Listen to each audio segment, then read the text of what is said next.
Your name? My name is Mark Nierenberg. I'm a lawyer. I'd be curious to know what mechanism you suggest the United States is using to control the International Criminal Court. The United States, first of all, is the premier military power in the world. It has tremendous powers of coercion. The United States, except during those occasions that the Chinese or the Russians make a stand, which is not all that often, controls the UN Security Council. The United States, as the reigning superpower with tentacles all over the world, has vast avenues of coercion.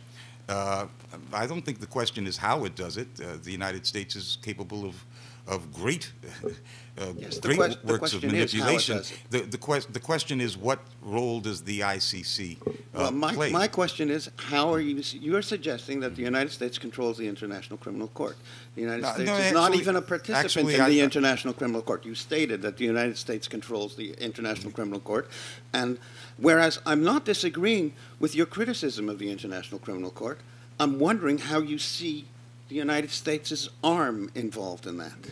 In fact, the United States' power as the sole superpower is such that it can avoid signing the treaty, being a participant, a party to the International Criminal Court, and yet the former chief prosecutor of the ICC proposed in various venues around the world that the United States be enlisted as the enforcer for the International Criminal Court. And I think that speaks volumes of the U.S. influence. It is so pervasive that even as a non-party to the treaty, even as the country that famously will not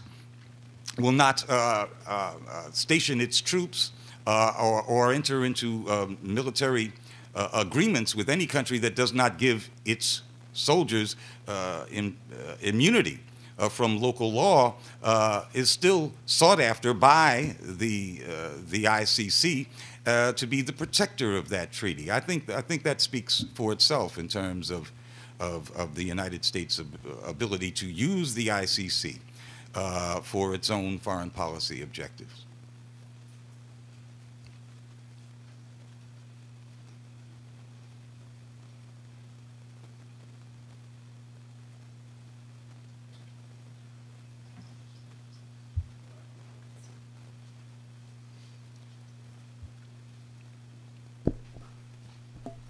Alison Turner, lawyer. Thank you very much for your talk. Just maybe one comment with respect to Mark's question. For the last couple of years, the U.S. has been an observer at the assemblies of states parties for the International Criminal Court. And when I was in Kampala in 2010, the American delegation was very busy at work, even though it was present as an observer.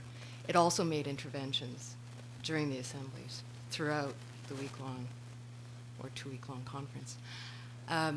My question to you, Mr. Ford, is Samantha Powers apparently is influential on Obama's policy of international humanitarian intervention.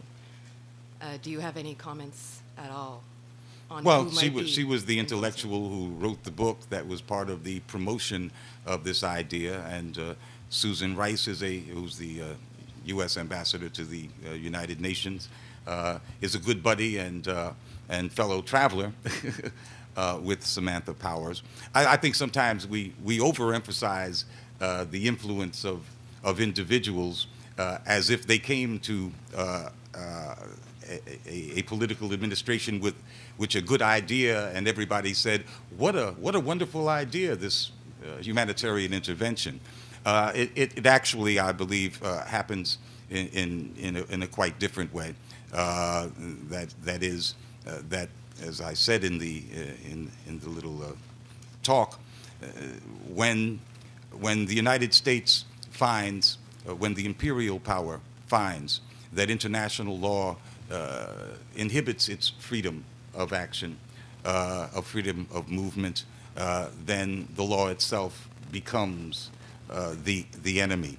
And so we have this history in which the United States was such a force in the creation of international law as in the post-war world, and now proposes its virtual abolition.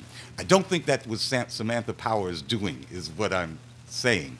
Although her book was touted as the intellectual underpinning of the doctrine. The doctrine is one that imperialism would not naturally arrive at when it no longer has uses for anything resembling international law.